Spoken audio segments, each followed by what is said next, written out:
December 1941. The United States had the 17th largest army in the world, smaller than Romania. Their artillery, obsolete relics from World War I, but in just 3 years, American artillery became 50 times more lethal than anything the world had ever seen. This is the untold story of how the US shocked Nazi Germany with a weapon so devastating it changed warfare forever.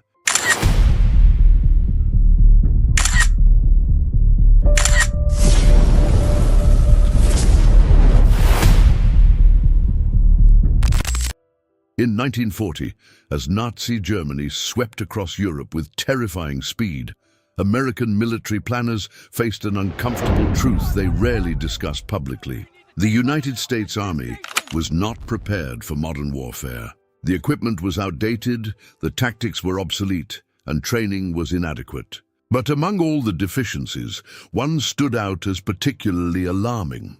American artillery was dangerously inferior. Artillery had dominated battlefields since World War I, and every major military power knew it. Battles were won or lost based on who could deliver more explosive firepower more accurately onto enemy positions. The Germans had proven this repeatedly in Poland, France, and the Low Countries. Their artillery coordination was superb, their response times were measured in minutes, and their firepower was devastating. The American situation was embarrassing by comparison. In 1940, the US Army possessed fewer than 900 modern artillery pieces for an army that would need to field millions of men. Most existing guns dated from World War I, designed in 1918 and barely maintained since. Training was limited to perhaps a dozen practice rounds per gun per year because ammunition was scarce and budgets were tight. Officers learned artillery tactics from manuals written in the 1920s that assumed warfare had not changed since the trenches. Communication systems were primitive. Artillery units coordinated through field telephones that required stringing wire across the battlefield, a time-consuming process vulnerable to enemy fire. Radio equipment existed, but was bulky, unreliable, and in short supply. Forward observers, the soldiers who spotted targets and called in fire missions, had no standardized procedures or equipment. They improvised based on experience that most of them did not have: fire direction. The complex mathematics of calculating where shells would land was done manually using maps, slide rules, and printed firing tables. A trained crew might need 10 or 15 minutes to calculate firing solutions for a single target. If the target moved, or if weather conditions changed, calculations started over. This sluggish response time meant artillery could only engage stationary targets that obligingly remained in place long enough for the guns to find them. The doctrine itself was problematic. American artillery units were organized and trained to support specific infantry divisions. Each division had its own artillery battalion, and those guns were considered the property of that division. Sharing artillery between divisions was complicated, requiring coordination through multiple command levels. Massing fires from multiple artillery battalions onto a single critical target was theoretically possible, but rarely practiced.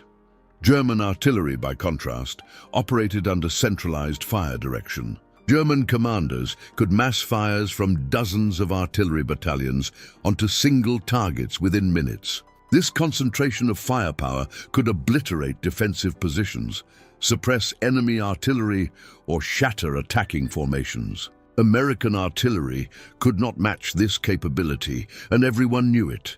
Intelligence reports from Europe confirmed the worst fears. German artillery had evolved significantly since World War I.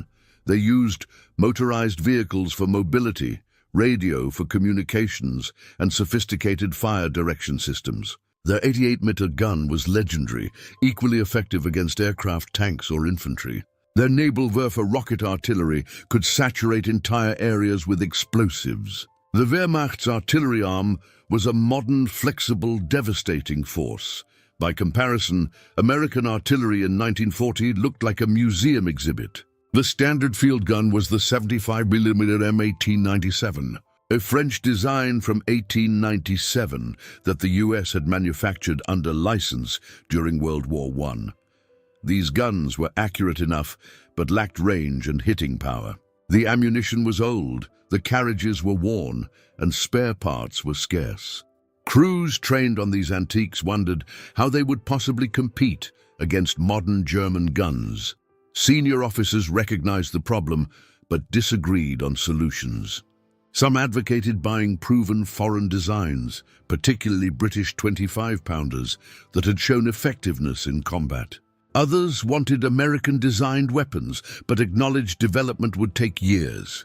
Everyone agreed that whatever solution was chosen needed to be implemented quickly because war was coming, and artillery inferiority would cost American lives. What nobody anticipated was that the solution would come not from developing better guns, though that happened, but from revolutionizing how artillery was used. The transformation would be so complete that American artillery would evolve from embarrassingly weak in 1940 to arguably the most effective artillery system in the world by 1944. The change would not happen gradually, but in a single dramatic demonstration that would shock observers and terrify enemies. December 7, 1941, Pearl Harbor shattered any remaining illusions that America could avoid war. Within days, the United States was fighting Japan in the Pacific and Germany in Europe. The army that had numbered barely 200,000 men in 1940 would need to expand to over 8 million. Every aspect of military capability needed rapid expansion, but artillery required particular urgency. American industry responded with characteristic energy. New artillery designs that had been slowly developed during 1940 and 1941 suddenly received massive production orders. The 105mm M2A1 howitzer became the standard divisional artillery piece, replacing the obsolete 75mm guns. The 150mm M1 Long Tom provided heavy firepower for corps-level operations. Production lines that had built tractors and automobiles retooled to manufacture artillery pieces by the thousands. By 1943, American factories were producing artillery at rates that would have seemed impossible 3 years earlier. The 105mm howitzer alone was being manufactured at over 1,000 pieces per month. Ammunition production reached millions of rounds monthly. The industrial capacity that would eventually produce 300,000 aircraft and 90,000 tanks during the war also generated artillery on unprecedented scales, but hardware alone would not solve the fundamental problem. American artillery doctrine remained based on decentralized control and slow response times. New guns firing through old procedures would still be outmatched by German artillery that operated under superior systems. What the Army needed was not just more artillery, but a completely different approach to using it. The solution began developing at the Field Artillery School in Fort Sill, Oklahoma. Artillery officers stationed there, safe from combat but intensely aware of reports from the front lines, began analyzing what made German artillery so effective. The answer was not primarily the guns themselves, but the systems surrounding them. Centralized fire direction, rapid communications, massed fires, and flexible command arrangements. A group of officers began developing what they called the Fire Direction Center, or FDC system. The concept was revolutionary for American artillery. Instead of each gun calculating its own firing solution independently, all calculations would be done at a centralized location where trained specialists processed information from multiple observers and directed fires from entire battalions or even multiple battalions simultaneously. The FDC would receive target information from forward observers via radio. Specialists would rapidly calculate firing solutions using improved methods and standardized procedures. Fire commands would be transmitted to gun positions, also by radio. The entire process, from target identification to shells landing, would be measured in minutes rather than the quarter hour or more that current procedures required. critics within the artillery community argued this was too radical a change to implement during wartime. Crews were already training on new equipment. Adding completely new procedures risked confusion and mistakes. The traditional system, while slow, was at least proven and understood. Trying to teach the entire artillery arm new methods while simultaneously expanding from thousands to hundreds of thousands of men seemed like a recipe for disaster. Proponents countered that incremental improvements would not be sufficient. German artillery was not incrementally better but fundamentally superior in organization and employment. Matching their effectiveness required matching their systems, not just their hardware. If measures would result in American artillery remaining second-rate despite having excellent guns. The debate was resolved by General Leslie McNair, who commanded Army ground forces and was responsible for training and doctrine. McNair recognized that artillery effectiveness would be critical in the European theater. He authorized implementation of the FDC system across all artillery units, with the understanding that the transition would be difficult but necessary. Training programs were redesigned. New field manuals were written. Artillery officers who understood the new system were dispersed throughout the expanding army to teach others. By late 1943, American artillery units deploying to combat theaters were operating under the new doctrine. They had modern guns, abundant ammunition, reliable radio communications, and centralized fire direction. On paper, they were now equal or superior to any artillery force in the world. But paper capabilities and combat performance were different things. The true test would come when American artillery faced German forces in battle. That test would come in Tunisia, and the results would exceed even the most optimistic expectations. February 1943, North Africa. American forces, bloodied at Kasserine Pass just days earlier, were reorganizing and preparing for renewed combat against German and Italian forces. The defeat at Kasserine had been humiliating. German armor and infantry, supported by excellent artillery, had smashed through American defensive positions, inflicting heavy casualties and capturing significant numbers of prisoners. Among the many lessons from Kasserine, one stood out: American artillery had not performed well. Response times were too slow. Communications failed repeatedly. Coordination between artillery battalions was poor. German artillery, by contrast, had demonstrated the devastating effectiveness that intelligence reports had warned about. American gunners knew they needed to perform better, but the question was whether the new systems being implemented would actually work under combat conditions. The opportunity to find out came at a place called El Guetar in March 1943. American forces, now under improved leadership and employing revised tactics, established defensive positions blocking German advances. Intelligence indicated a major German attack was imminent, and artillery would be crucial in defeating it. Artillery battalions positioned their guns and established fire direction centers according to the new doctrine. Forward observers moved to positions where they could see approaching enemy forces. Radio networks were tested and confirmed operational. Fire plans were prepared, mapping defensive fires across the likely avenues of German advance. For the first time, American artillery was implementing the centralized fire direction system in actual combat. March 23, 1943. Dawn. German forces launched their attack, led by elements of the 10th Panzer Division. Tanks and mechanized infantry advanced across terrain that American observers were watching intently. The forward observers identified targets and radioed information to fire direction centers. The real test of the new system was about to begin. What happened next surprised everyone, including the American artillery crews themselves. The fire direction centers processed target information with startling speed. Calculations that once required 10 minutes were completed in 2. Fire commands went to gun batteries via radio, and within moments, shells were in the air. The first German tanks were engaged by artillery fire less than 3 minutes after being spotted. But more impressive than speed was coordination. The FDC system allowed multiple artillery battalions to engage the same target simultaneously without interfering with each other. German tanks found themselves under concentrated fire from dozens of guns positioned miles apart, but firing as though controlled by a single mind. The volume of exploding shells was overwhelming.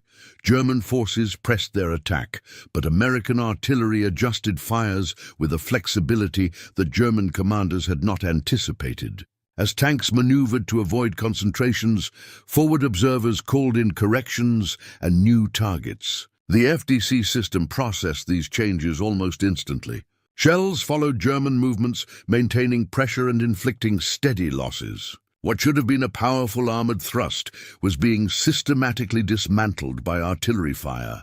The German attack continued for hours, but the outcome was increasingly clear. American artillery was not only matching German capabilities, but exceeding them. The response times were faster. The volume of fire was heavier. The accuracy was excellent. And the ability to mass fires from multiple battalions onto critical targets was proving decisive. German tank crews who had expected to face slow, poorly coordinated American artillery instead found themselves in killing zones where shells arrived within seconds of being spotted. By afternoon, the German attack had failed. Losses in tanks and personnel were severe enough that the 10th Panzer Division withdrew rather than continue pressing against defenses that appeared impenetrable. American forces had held their positions, and artillery had been the decisive factor. After-action reports from El Gueta praised the new artillery systems effusively. Officers who had been skeptical about centralized fire direction admitted they had been wrong. The FDC system worked exactly as promised. Forward observers reported they could call in fire missions and have shells landing on target faster than they had thought possible. Gun crews noted that firing direction from FDCs was clear, accurate and timely. Most significantly, German prisoners captured after the battle expressed shock at American artillery performance. They had expected slow, weak American fire support based on earlier encounters. Instead, they had experienced concentrated, responsive, devastating artillery that had shattered their attack. The psychological impact on German forces was notable. American artillery had gained respect. El Gueta was the proof of concept, but it was only the beginning. As more American units deployed to Europe and more artillery battalions implemented the FDC system, the true potential would become apparent. The day would come when American artillery would demonstrate capabilities that would shock not just enemies, but allies and neutral observers as well. July 1943. American and British forces invaded Sicily, the first step toward invading mainland Italy. The campaign provided opportunities to further refine artillery tactics under varied combat conditions. American artillery battalions, now confident in the FDC system, began exploring what else was possible. One innovation that emerged was the Time on Target, or TOT mission. Traditional artillery fire missions arrived sequentially as each battery calculated firing solutions and fired in turn. This gave targets warning as the first shells landed, allowing them to take cover before the full weight of fire arrived. Artillery officers realized that with centralized fire direction, it was possible to coordinate fires so that shells from multiple batteries all arrived on target simultaneously. The calculations required were complex. Shells from distant batteries took longer to reach targets than shells from closer batteries. If all shells were to arrive together, distant batteries needed to fire first, closer batteries later, with timing calculated precisely. This required knowing exact positions of all guns, exact distance to targets, and precise calculations of flight times. The FDC system made this possible. The first time on target missions in Sicily were revelatory. German and Italian positions would be under observation with no indication of incoming fire. Then, without warning, dozens of shells would impact simultaneously across the entire target area. There was no preliminary fire to prompt taking cover, no gradual build-up allowing movement to safer positions. One moment there was peace, the next moment there was explosive chaos. The psychological effect was tremendous. Soldiers who survived TOT missions reported they were more terrifying than conventional artillery fire, specifically because there was no warning. The sudden, complete destruction was devastating to morale. Units that took casualties from TOT missions often became unreliable for hours or days afterward, as soldiers remained traumatized by the experience. American artillery also refined techniques for massing fires. Using the FDC system, artillery battalions from different divisions could rapidly coordinate to engage single targets. This was not supposed to be possible under traditional doctrine, where artillery belonged to specific divisions. But the flexible command arrangements and rapid communications of the new system made cross-divisional fires routine. A German strongpoint that might have withstood fire from one artillery battalion found itself engaged by 4 or 5 battalions simultaneously.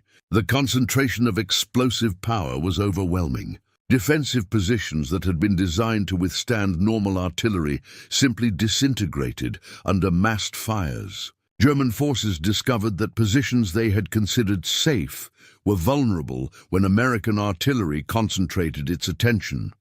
Forward observers also improved their techniques. Initially, observers operated independently, calling fires based on what they could see from their positions. In Sicily, observers began coordinating with each other, sharing target information and ensuring efficient distribution of fire missions. This prevented duplication, where multiple observers called fires on the same target, while other targets went unengaged.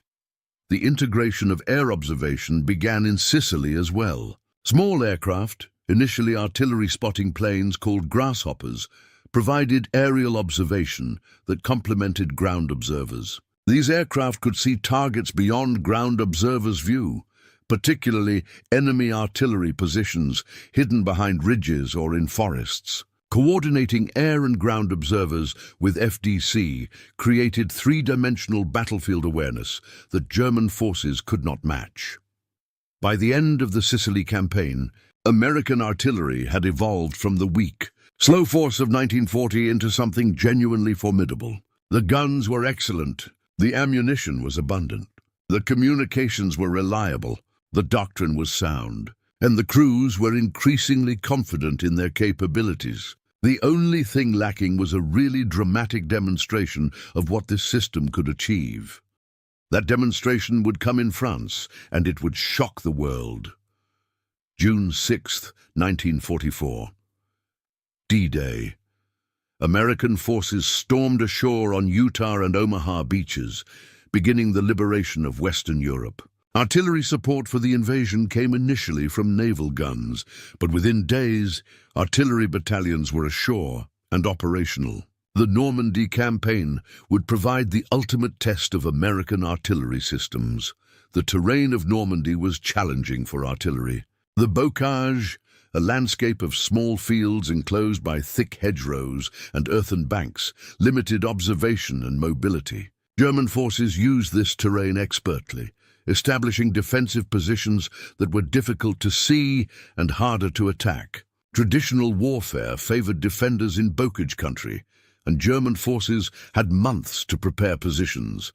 American artillery adapted to these conditions with impressive flexibility. Forward observers learned to use the vertical terrain of the bocage to their advantage, positioning themselves where they could see into German positions. Aircraft observation became even more valuable as grasshoppers flew over the bocage and spotted targets invisible from ground level. The FDC system coordinated information from all sources and directed appropriate fires. The concentration of American artillery in Normandy was unprecedented. By July 1944, several corps were operating in relatively confined areas, each corps having multiple divisions, and each division having substantial artillery support.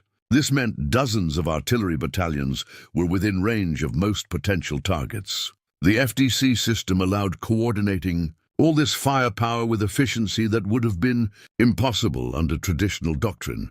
German forces in Normandy faced artillery pressure unlike anything they had experienced on the Eastern Front. Soviet artillery was powerful, but tended to be massed for major offensives and then relatively quiet between attacks. American artillery was active constantly, responding to any target that presented itself. German soldiers could not move in daylight without risking artillery fire. Concentrations of vehicles drew immediate attention. Even single snipers, if located by observers, might receive fire from multiple batteries. The Germans adapted by moving only at night, dispersing forces widely and avoiding any concentration that might draw artillery. These measures reduced casualties but also reduced combat effectiveness. An army that cannot mass its forces or move freely in daylight is severely handicapped. American artillery was imposing operational constraints on German forces beyond the simple physical damage of explosive shells. Ammunition expenditure was staggering. American artillery in Normandy fired millions of rounds in June and July 1944. Some days, individual battalions fired more rounds than they would have expended in an entire year under pre-war training budgets. This volume of fire was only possible because of the industrial capacity that had been mobilized since 1941 and the logistics system that delivered ammunition to artillery positions in seemingly inexhaustible quantities.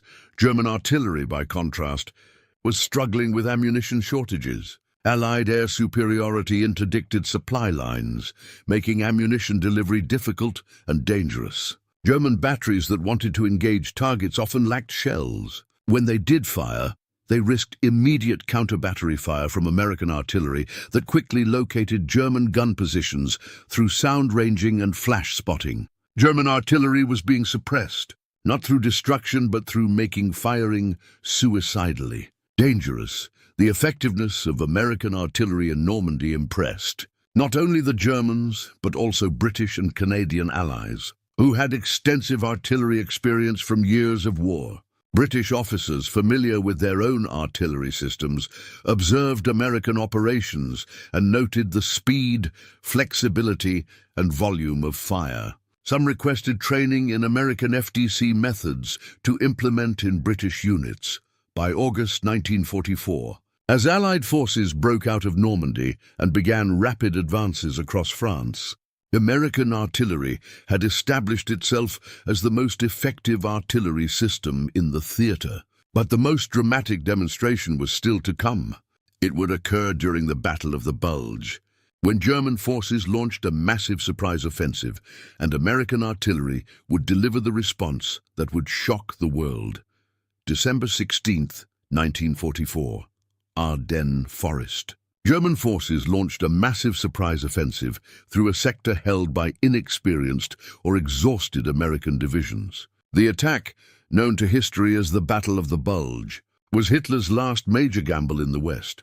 25 German divisions, including elite Panzer and SS units, smashed into American lines with the objective of reaching Antwerp and splitting Allied forces.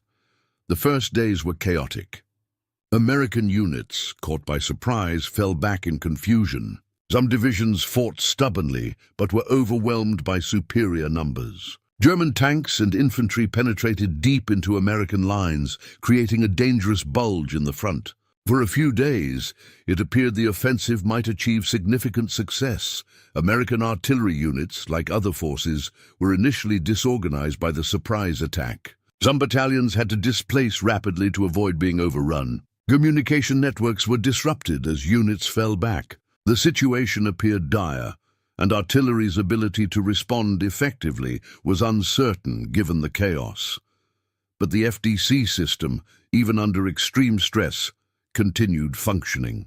Artillery battalions that had to displace did so while maintaining communications with higher headquarters. Fire direction centers that had to relocate re-established operations within hours. Forward observers, even when cut off from friendly infantry, continued calling in fire missions via radio. The system was proving resilient under the worst possible conditions, As the initial shock wore off and American forces stabilized defensive lines, artillery began demonstrating its value. German advances, which had been rapid in the first days when they faced scattered resistance, slowed dramatically when they encountered organized defenses backed by concentrated artillery. The same tactics that had worked in Normandy, massing fires from multiple battalions onto critical targets, worked equally well in the Ardennes. German commanders had hoped that winter weather would ground Allied aircraft, negating the air superiority that had hampered German operations throughout 1944.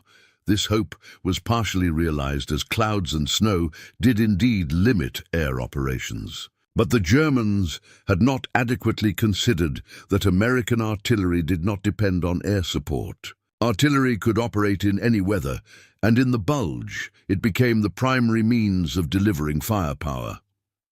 The town of Bastogne became a focal point of the battle. The 101st Airborne Division, encircled by German forces, held the town against repeated attacks. Artillery support was crucial to their defense. Artillery battalions, even when surrounded, continued firing in support of infantry positions. Fire direction centers, operating from cellars and bunkers, coordinated fires that broke up German attacks before they could overwhelm defenses.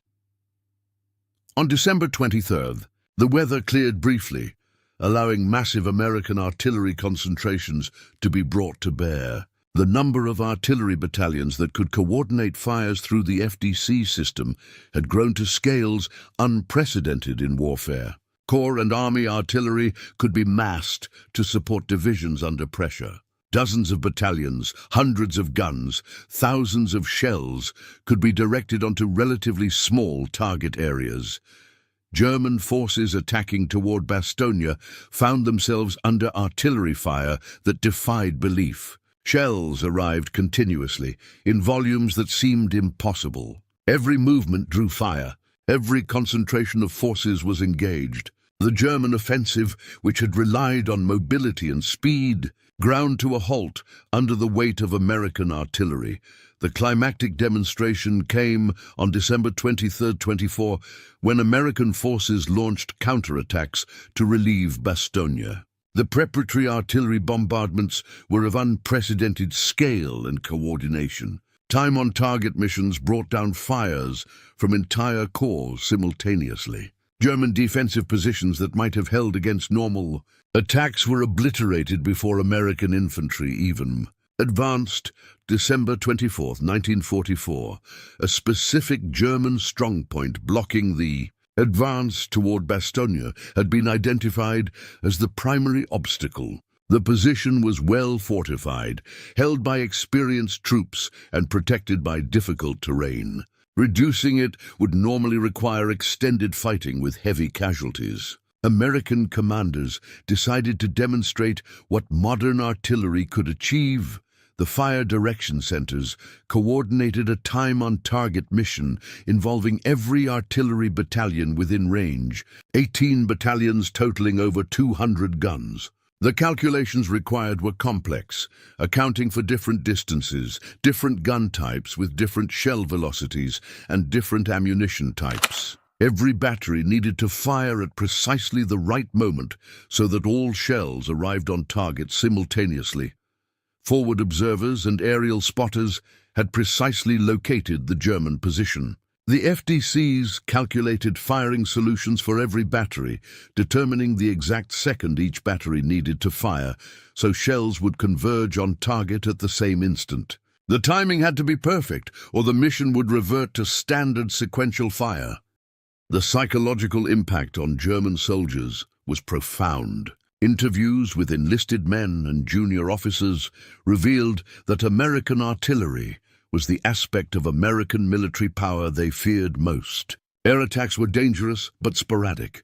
Tanks could be fought with anti-tank weapons. Infantry could be engaged on relatively equal terms. But artillery was inescapable, unpredictable, and devastating. There was no defense except dispersion and concealment, and even those offered limited protection.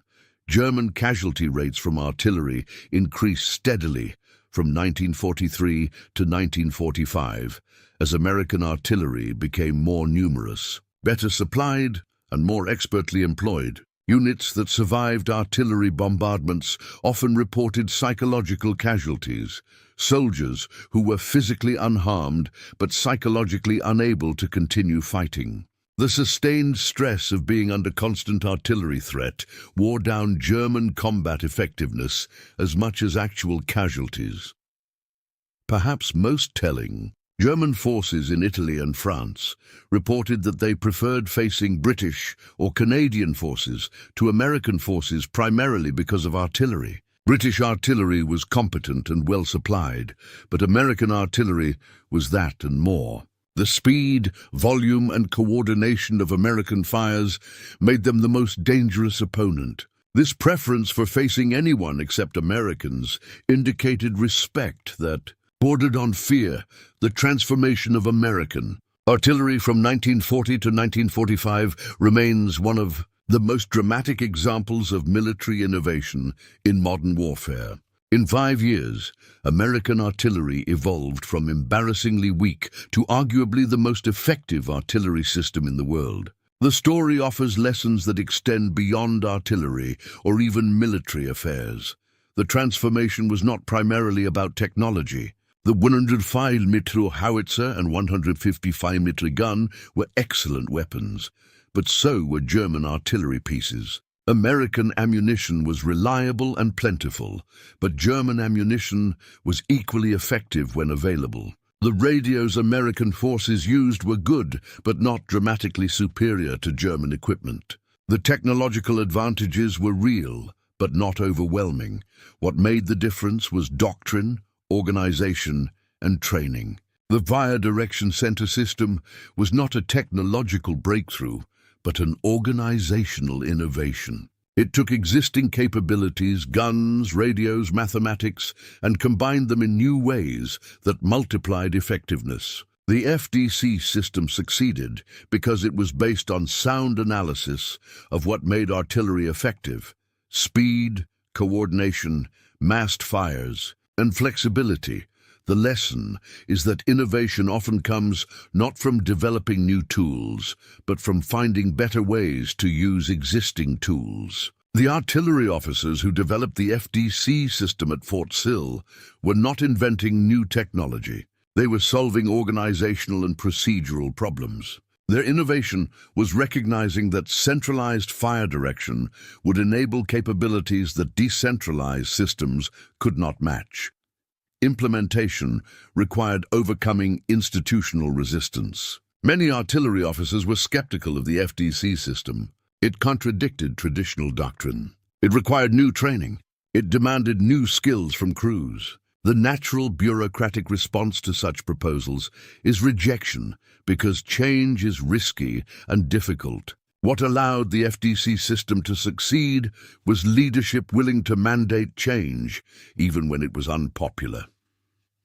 The speed of transformation is also notable. From initial concept to full implementation across an army of millions took less than 3 years. This rapid adoption was possible because of wartime urgency and because the system proved itself in combat. Once El Guitar and other early tests demonstrated effectiveness, resistance crumbled. Success convinced skeptics more effectively than any argument could have. Post-war American artillery doctrine based on the FDC system became the model that other nations studied and often adopted. NATO's standardization of artillery procedures was heavily influenced by American methods. Even former enemies, including Germany and Japan, incorporated elements of American artillery doctrine when rebuilding their militaries. The innovation that shocked the world became the standard against which artillery effectiveness was measured. Permanent legacy. Principles developed by anonymous American artillerymen remain fundamental in modern warfare. Their silent revolution changed conflict forever. From the training fields of Oklahoma to the frozen valleys of Belgium, from research laboratories to front lines, American artillery went from weak to dominant. It was a transformation that defined the outcome of history's greatest war, and the world would never be the same. November 14, 1940. 500 German bombers are heading to destroy a British city with terrifying precision. They're guided by invisible radio beams, Hitler's secret weapon that nobody could stop, except one 28-year-old physicist said, "I can see them." Everyone called him crazy. The military laughed at his impossible antenna. But what he discovered didn't just save thousands of lives, it exposed Hitler's biggest secret, one that could have changed the entire war.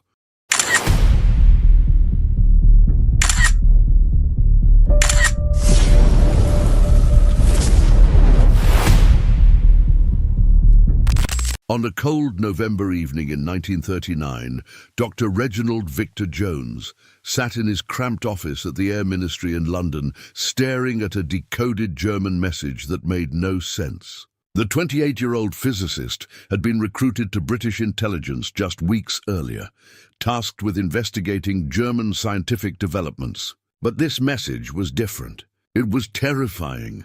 The intercept mentioned something called X-Juret, X-device. It referenced beams, coordinates and targeting systems that seemed to describe a weapon unlike anything the British had encountered. Jones read the message again, his hands trembling slightly. If his interpretation was correct, the Germans had developed a way to bomb British cities with unprecedented accuracy, even in complete darkness. Everyone said he was crazy. "Radio beams guiding bombers," scoffed Air Marshal Sir Trafford Leigh-Mallory. "Impossible. The curvature of the Earth alone would make such a system useless." "You're wasting our time with science fiction, Dr. Jones." But Jones couldn't let it go. He'd spent the last 3 weeks collecting fragments. A crashed German bomber with unusual radio equipment, intercepted Luftwaffe communications mentioning beams and Nickerbein, and reports from RAF pilots who'd noticed strange radio signals while flying over Germany. Late that night, Jones spread everything across his desk: photographs, technical diagrams, signal reports, decoded messages. Somewhere in this puzzle was the truth, and if he was right, Britain was in more danger than anyone realized. The German Luftwaffe had been bombing British cities for months, but their accuracy had been limited by weather, darkness, and anti-aircraft fire. British military planners assumed they were safe from precision bombing at night. But what if the Germans had found a way around that? What if they could guide their bombers with pinpoint accuracy regardless of visibility? Jones picked up his telephone and dialed his assistant, Charles Frank. "Charles, I need you to come back to the office. I know it's late, but I think I've figured something out. Something important." An hour later, the two men sat surrounded by papers and diagrams. "What if," Jones began, "the Germans are using intersecting radio beams? A bomber flies along one beam, and when it crosses a second beam, the pilot knows exactly where to drop the bombs. It's like following railroad tracks to a precise location." Charles studied the diagrams. "That's brilliant. Terrifyingly brilliant. But is it technically possible?" "I think it is," Jones replied quietly. "And I think they're already using it." If Jones was right, Hitler's Luftwaffe was about to unleash a campaign of destruction more accurate and devastating than anything the world had seen. And the only thing standing between Britain and catastrophe was one young physicist with a crazy theory about radio beams. A theory that almost nobody believed. The next morning, Jones requested an emergency meeting with the highest levels of British military and scientific leadership. He was granted 15 minutes. 15 minutes to convince skeptical generals and air marshals that an invisible threat was real.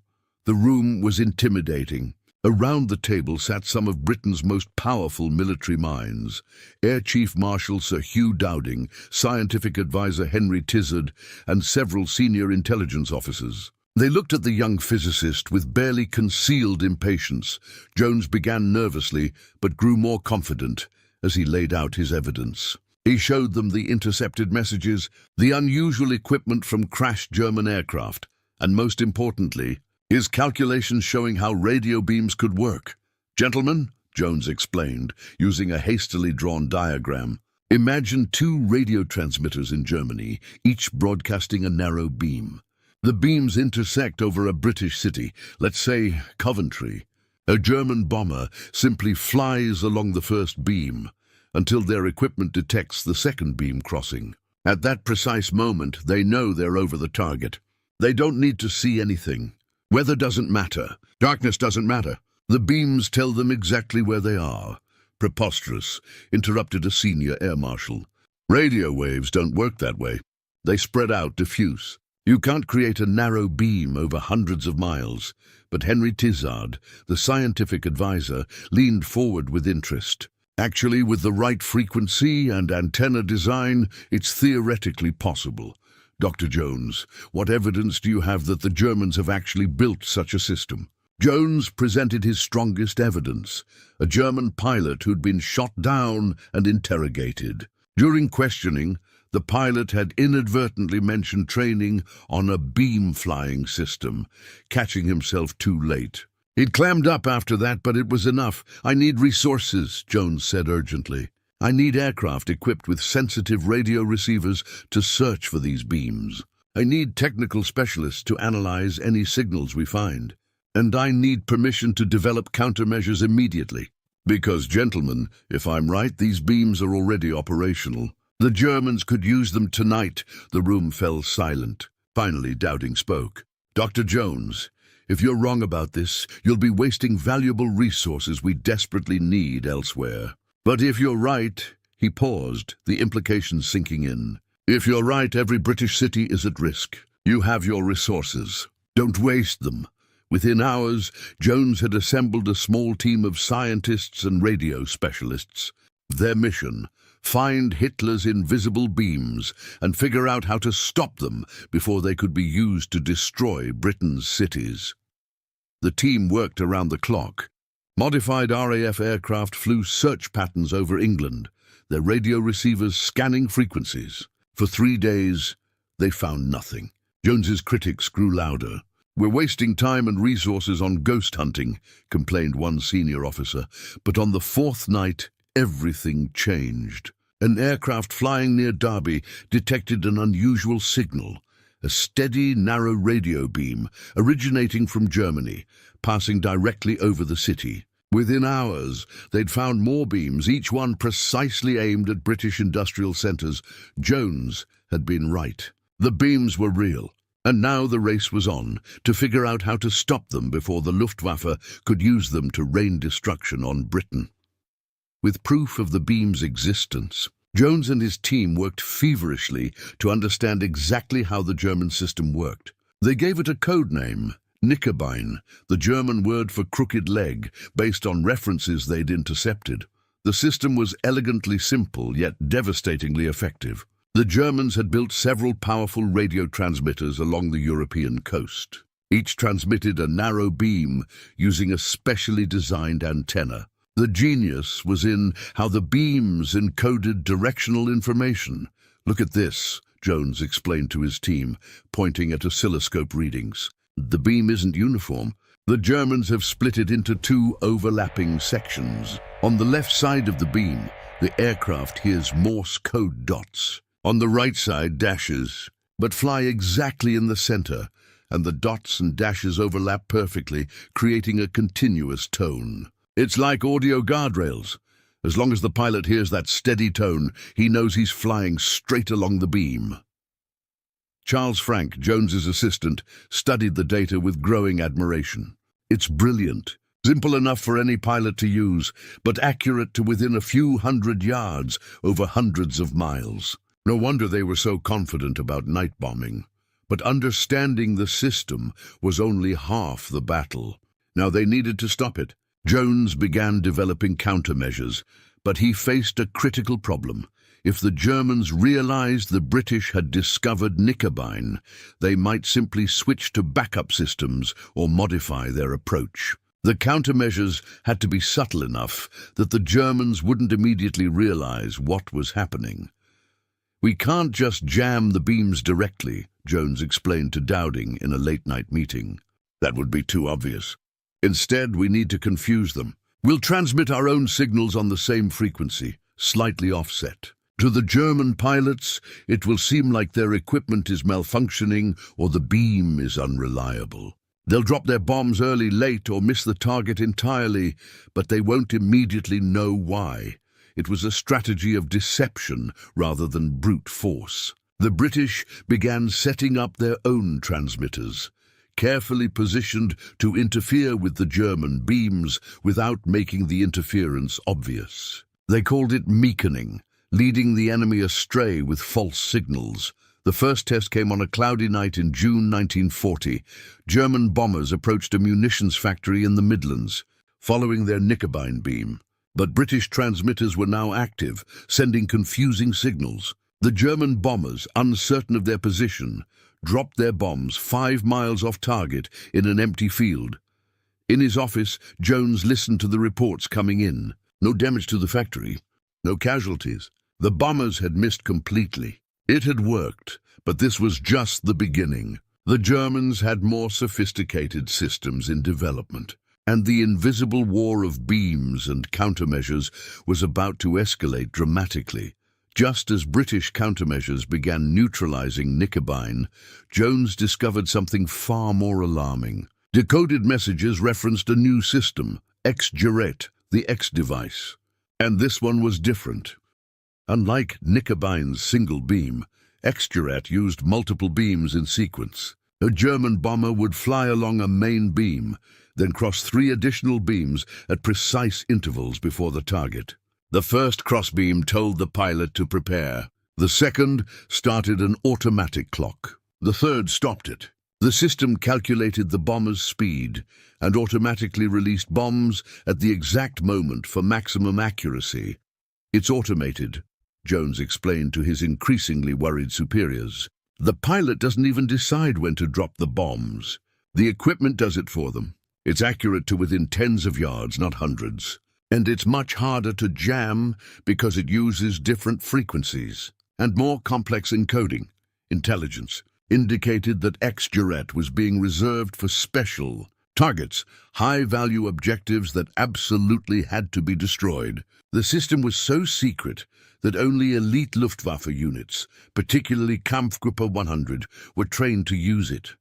Jones's team faced a new challenge. They had to locate the X-Juret transmitters, figure out their exact frequencies, and develop countermeasures, all while the system was already operational, working with barely any sleep. Jones and his colleagues analyzed every scrap of intelligence. They studied crashed German aircraft. They interrogated captured pilots. They monitored radio frequencies obsessively. Slowly, painfully, they pieced together how X-Juret worked. The breakthrough came from an unexpected source. A German technical manual had been carelessly left in a captured bomber. It contained partial specifications for X-Juret receivers. With this information, Jones could calculate the likely frequencies the system used. "We need to find these beams now," Jones told his team urgently. "X-Juret is operational, and we know the Germans are planning something big. We just don't know where or when." RAF aircraft began systematic searches, focusing on frequencies identified from the captured manual. On September 10, 1940, they found them, X-Juret beams originating from France, converging over southern England. By tracking these beams and monitoring German communications, British intelligence began predicting bombing targets before the raids occurred. It was an intelligence coup, but it created an agonizing moral dilemma. If the British evacuated cities before raids or moved defenses too obviously, the Germans would realize their system was compromised. But if they did nothing, people would die. Jones found himself in meetings where commanders had to decide, save lives now and lose the intelligence advantage, or accept casualties to maintain the deception. These were decisions no 28-year-old physicist should have to participate in. But this was total war, and Jones's discoveries had thrust him into the center of Britain's most desperate struggle. November 12, 1940. Jones sat in an emergency meeting at the Air Ministry. Intelligence had decoded German signals indicating a massive raid was planned for November 14th. The codename was Operation Moonlight Sonata, and the X-Juret beams were already being aligned by tracking the beam intersections. British intelligence knew the target, Coventry, an industrial city in the Midlands with critical aircraft factories and munitions works. "We have 48 hours, Jones said, his voice strained from exhaustion. "We can jam Exdurat, but not perfectly. We can evacuate the city. We can concentrate every fighter and anti-aircraft gun we have. But, gentlemen, we need to decide how much we reveal of what we know." The debate that followed was heated and painful. Some argued for full countermeasures: jam every beam, evacuate the city, throw every defense available at the German bombers. Others insisted this would reveal too much, compromising future intelligence. Prime Minister Winston Churchill was briefed on the situation. The decision that emerged was a compromise born of impossible choices. Deploy some countermeasures, but not so many that the Germans would realize their entire beam system was compromised. Warn city authorities to prepare for a raid, but don't order mass evacuation that would signal foreknowledge. Jones felt sick. He understood the logic, but it meant people would die who might have been saved. This was the true cost of intelligence work. Sometimes knowing too much forced impossible choices. On the night of November 14th, 1940, over 500 German bombers attacked Coventry. British jammers interfered with some Exdurat beams, causing some bombs to miss their intended targets. But many got through. The city burned. The medieval cathedral was destroyed. Hundreds died. Jones listened to the reports coming in throughout the night. Each update felt like a personal failure, even though rationally he knew his work had likely saved many more lives than were lost. Without the countermeasures, the raid would have been even more devastating. Without advance warning, casualties would have been far higher. In the aftermath, Jones walked through Coventry with a technical team, documenting the bomb patterns. The evidence was clear. British jamming had worked. Many bombs fell outside the intended target areas, but the human cost was still catastrophic. An elderly woman, sorting through the rubble of what had been her home, looked at Jones and his team with their clipboards and equipment. "What are you doing?" she asked. Jones struggled to answer. "We're trying to make sure this doesn't happen again." She looked at him for a long moment, then nodded. "Then make sure it bloody well doesn't." That encounter haunted Jones for the rest of his life. The invisible war of beams and electronics had very visible, very human consequences. Every technical decision had a human cost. Every calculated risk was calculated in lives, but the work had to continue. Because as devastating as Coventry was, without Jones's countermeasures, every British city would have suffered the same fate.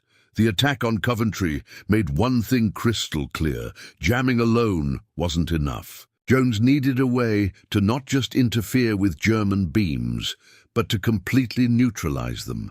That meant understanding the German antenna, systems better than the Germans themselves. The problem was that the German beam transmitters used highly directional antennas that could focus radio energy into narrow beams. British transmitters designed for general broadcasting couldn't match this precision.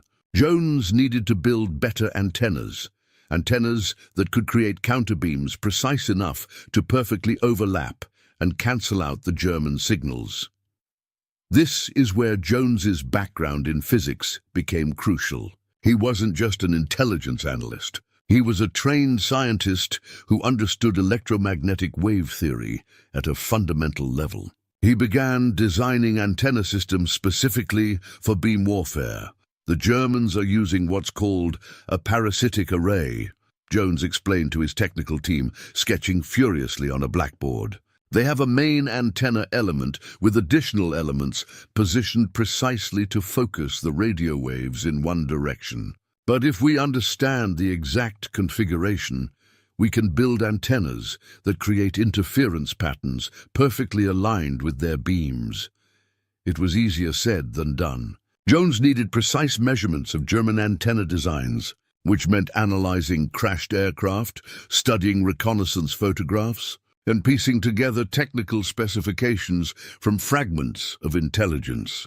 Robert Watson Watt, the pioneer of radar, joined Jones's efforts. Together, they began developing a new generation of British directional antennas. These weren't general-purpose designs. They were weapons specifically engineered to fight an invisible war.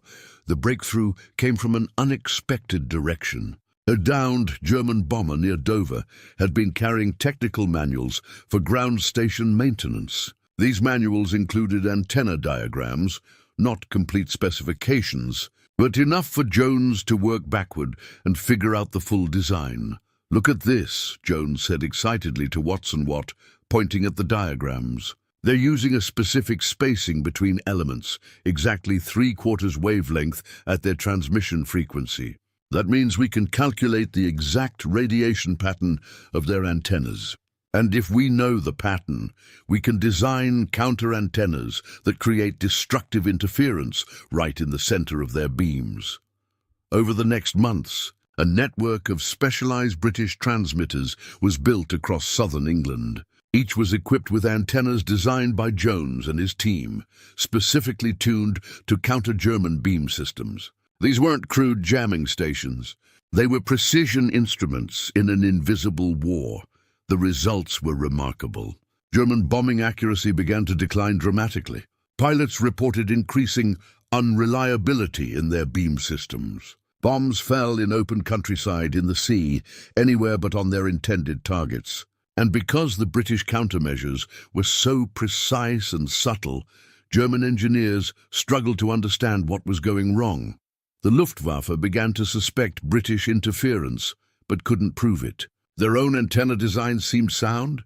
Their pilots were well trained, yet somehow the beams weren't working as they should. The confusion bought Britain precious time to strengthen its defenses and prepare for the challenges ahead. Jones had turned science into a weapon more powerful than any bomb. His antennas were saving thousands of lives, protecting critical infrastructure, and undermining German confidence in their technological superiority. And the Germans still didn't fully understand what was happening. Just as British countermeasures were mastering Exjuret, Jones discovered that the Germans had developed yet another system. In decoded messages from early 1941, references appeared to Wotan, a mythological one-eyed god. Jones immediately understood the implication. A single beam system, more sophisticated than anything that had come before. The Y-Jeret, as it was technically designated, was revolutionary. Instead of multiple beams, it used just one highly precise beam and a transponder system in the aircraft. The beam would interrogate the aircraft's transponder, calculate its distance based on signal delay, and provide continuous range information to the bomber. Combined with beam guidance, it allowed extraordinary accuracy with just one ground station. "It's elegant and terrifying," Jones told Churchill in a private briefing. "With Knickerbein, we built jammers. With Exjuret, we confused their multiple beams. But Wygaret is different. It's a two-way system. Jamming it will immediately alert them that we know about it. We need a different approach." Churchill, smoking his famous cigar, studied Jones intently. "What do you propose, Dr. Jones?" "Deception," Jones replied. "We don't jam their signals. Instead, we answer them. We build our own transponders that respond to their interrogation signals, but we feed them false information. Make them think their bombers are somewhere they're not. It's technically complex, but it's our best option." Churchill smiled grimly. "You're proposing we speak to German bombers in their own language and lie to them. I approve. Make it happen." The technical challenge was immense. Jones and his team had to reverse engineer the Y-Jeret transponder system without having access to an actual device. They worked from intercepted signals, from theoretical calculations, and from small clues in captured equipment that used similar technology. Dr. Robert Cockburn, an electronic warfare specialist, joined the effort. Together with Jones, they designed what they called a masking beacon, a ground-based system that could detect German Y-Jeret interrogation signals and respond with false range information. The beauty of this system, Cockburn explained, is that the Germans won't immediately know something's wrong. Their equipment will seem to work perfectly. The numbers will make sense. The bomber will appear to be where the beam says it should be. But in reality, we'll be feeding them coordinates that are miles off target. Testing the system was nerve-wracking. They couldn't afford to get it wrong. The first operational use came on a night when intelligence indicated a Barrages-equipped bomber was targeting a naval base. The British masking beacons activated, feeding false range data. The German bomber, confident in its position, dropped its bombs precisely where the system indicated, 5 miles out to sea. The naval base was untouched. In the days that followed, more Barrages attacks were similarly misdirected. German Bomber Command was baffled. The system appeared to work perfectly, yet bombs kept missing their targets. Pilots were blamed for incompetence. Equipment was recalibrated. But the problem persisted. The Germans never fully understood what was happening. They eventually reduced reliance on Barrages, attributing its failures to atmospheric interference and technical unreliability. In reality, Jones and his team had successfully turned the most sophisticated German guidance system into a liability. By mid-1941, Jones had become Britain's secret weapon against the Luftwaffe, but his work remained deeply classified. Most British citizens had no idea that an invisible war was being fought above their heads, or that a young physicist was saving countless lives by manipulating radio waves. The secret nearly came undone in June 1941. A British newspaper, trying to explain the declining accuracy of German bombing raids, published an article suggesting that the RAF had developed sophisticated jamming techniques. The article was vague, but contained just enough detail to potentially alert German intelligence. Jones was furious and terrified. If the Germans realized the full extent of British countermeasures, they might develop entirely new systems that would take months to understand and counter. He demanded a meeting with the newspaper's editor and the government security services. "You may have just undone 18 months of work," Jones told the editor coldly. "Every word of that article tells German intelligence what to look for. If they piece it together, thousands of people could die." The government issued D-notices, suppressing any further reporting on the subject. German intelligence did notice the article, but without detailed technical information, they couldn't confirm whether it was accurate or simply British propaganda. The secret held, but it was a close call. Meanwhile, Jones's team continued to expand. What had started as a handful of scientists had grown into a sophisticated organization with hundreds of personnel operating a network of monitoring stations, jamming transmitters, and analysis centers. They monitored every radio frequency the Germans might use, analyzed every new signal, and developed countermeasures before systems could even become operational. In one remarkable case, Jones's team detected a new German beam system during testing, before it was ever used in combat.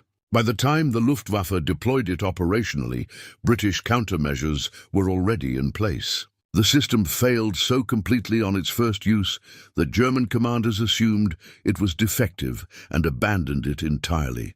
The invisible war had reached a stalemate. German engineers kept developing new systems, but Jones and his team kept neutralizing them. The Luftwaffe's ability to accurately bomb British targets had been effectively destroyed. Churchill, in a private moment with Jones, acknowledged the magnitude of his achievement. "Dr. Jones, you've given us time. Time to rebuild our forces, time to prepare for offensive operations, time to survive. The Battle of Britain was won in the skies, but your battle, the Battle of the Beams, was just as crucial. And you won it with mathematics and physics." Jones, characteristically modest, simply replied, "We did what needed to be done, sir. Science in service of survival." But privately, Jones understood the significance of what had been accomplished. A small team of scientists, working with limited resources, had neutralized what should have been an unstoppable weapon. They had proven that intelligence and innovation could triumph over brute force. They had saved thousands of lives through the clever manipulation of invisible electromagnetic waves. While Jones was battling German beam systems, he stumbled upon something else, something that would prove even more significant to the war effort. In analyzing German radio communications and technical documents, he began noticing references to research at a place called Peenemünde on the Baltic coast. The references were cryptic: advanced weapons, rockets, long-range bombardment. At first, Jones thought it might be related to beam guidance systems. But as more intelligence accumulated, he realized this was something entirely different. Something potentially more dangerous than anything he'd yet encountered. In June 1943, a resistance operative in Luxembourg photographed a strange document that had been carelessly left in a hotel room by a German officer. The document made its way to Jones's desk. It contained technical drawings and calculations for a rocket, not a small battlefield rocket, but a massive missile capable of carrying a ton of explosives across hundreds of miles. Jones felt his blood run cold. If the Germans had developed such a weapon, it would revolutionize warfare. Unlike aircraft, rockets couldn't be intercepted by fighters or anti-aircraft guns. Unlike bombers, they didn't need pilots who could be trained only slowly and at great cost. If launched in sufficient numbers, rocket weapons could devastate British cities with impunity. He immediately briefed Churchill and military leadership. Many were skeptical. "Rockets?" scoffed one general. "This sounds like something from H.G. Wells, not serious military intelligence." But Jones had learned from the beam battle. When something seemed impossible, that didn't mean it wasn't happening. German engineers had already proven themselves capable of remarkable innovations. Why wouldn't they pursue rocket technology? Jones pushed for reconnaissance missions over Peenemünde. In June 1943, RAF photo reconnaissance aircraft captured images of the facility. Analysis revealed what appeared to be large rocket-like objects on test stands. There were also unusual circular structures that Jones identified as launch platforms. "This is real," Jones told the skeptics. "The Germans have operational rocket weapons, and they're preparing to use them against us. We need to act now." On the night of August 17–18, 1943, the RAF launched Operation Hydra, a massive bombing raid on Peenemünde. Over 600 bombers dropped nearly 2,000 tons of explosives on the facility, destroying workshops, killing scientists and engineers, and setting back the German rocket program by months. It was a costly raid. 40 British bombers were lost, but it disrupted German rocket development at a critical moment. The V-2 rockets that eventually attacked London came later and in smaller numbers than originally planned. Jones's intelligence work had once again saved countless lives, but the bigger secret that Jones had unknowingly helped to expose was this: the same scientists working on rockets at Peenemünde were also conducting nuclear research. Documents recovered after the war revealed that Germany's atomic program had been centered at several sites, with coordination happening through facilities like Peenemünde. By helping to disrupt operations there, Jones had inadvertently interfered with German nuclear weapons development. Had the Peenemünde program continued unimpeded, Hitler might have obtained atomic weapons. The consequences would have been catastrophic. Jones didn't learn the full scope of what he'd helped prevent until after the war. When he did, it gave him nightmares. His crazy antenna work had led him to discover beam guidance systems, which led to rocket intelligence, which disrupted nuclear weapons development. One young physicist's curiosity and persistence had potentially saved civilization itself. When the war ended in May 1945, Reginald Jones was just 33 years old. He had spent 6 years fighting an invisible war that few people knew existed. His work had saved thousands of lives, prevented countless tons of explosives from reaching their targets, and helped expose Hitler's most dangerous secret weapons programs. In the years immediately after the war, Jones's story remained classified. The techniques his team had developed were too valuable to reveal publicly. The Cold War was beginning, and the same electronic warfare methods that had defeated the Luftwaffe might be needed against the Soviet Union. But gradually, the story emerged. Jones received numerous honors, including a knighthood. He returned to academic life, becoming a professor at Aberdeen University, where he trained a new generation of scientists. Many of his students went on to careers in defense research, carrying forward his legacy. Jones never sought fame. When interviewed later in life, he consistently deflected credit to his team. "I was just one person," he would say. "The Battle of the Beams was won by hundreds of scientists, engineers, and operators working together. They deserve recognition, not me, but those who worked with him knew better." Jones had been the driving force, the one who refused to accept impossible as an answer, who pushed for resources when others doubted, who made conceptual leaps that connected disparate pieces of intelligence into coherent understanding.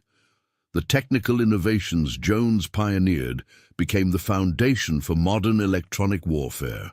The principles his team developed, detecting enemy signals, analyzing their characteristics, developing precise countermeasures, using deception instead of brute force jamming, are still taught in military schools today. Perhaps more importantly, Jones proved that scientific intelligence could win wars. Before Jones, intelligence was primarily about spies and code breaking. Jones showed that technical analysis, physics, and engineering were equally important. After the war, every major military established scientific intelligence services modeled on Jones's wartime organization. The crazy antenna that exposed Hitler's biggest secrets wasn't really crazy at all. It was the work of a brilliant mind that refused to be constrained by conventional thinking. Jones understood that modern war would increasingly be fought with technology, and that winning required not just better weapons, but better understanding of enemy capabilities. In his autobiography, written decades after the war, Jones reflected on those desperate years. "We were fighting for survival. And we used every tool at our disposal: mathematics, physics, engineering, and creativity. The Germans were formidable opponents, with excellent scientists and engineers. We won not because we were smarter, but because we were more agile, more willing to try unconventional approaches, and perhaps luckier at critical moments. But those who knew the story understood it wasn't just luck. It was one man's refusal to dismiss the impossible. One man's insistence on following the evidence wherever it led. One man's creative genius in developing solutions to problems others didn't even understand." Reginald Victor Jones died in 1997 at the age of 86, having lived to see his work declassified and recognized. His obituaries called him one of the war's unsung heroes. But perhaps the greatest tribute came from a former German Luftwaffe pilot who, after the war, learned what Jones had done. "We thought our beam systems were invincible," the pilot said. "We never knew there was one British scientist who understood them better than we did, who could reach into the invisible and turn our greatest advantage into a weakness." If Germany had someone like Dr. Jones, perhaps the war would have ended differently. We are fortunate we did not. That may be the most profound legacy of all. Jones and his team didn't just defend Britain. They demonstrated that science, creativity, and determination could overcome any threat. They proved that one person with knowledge and courage could change the course of history. The invisible war Jones fought saved a nation. The techniques he pioneered continue protecting free societies today. And the lesson he taught, that impossible simply means not yet understood, continues inspiring scientists and engineers around the world. Hitler's biggest secret wasn't the beam systems, the rockets, or even the nuclear program. Hitler's biggest secret was that Germany's technological superiority was an illusion, and a 28-year-old British physicist with a crazy antenna was the one who exposed it.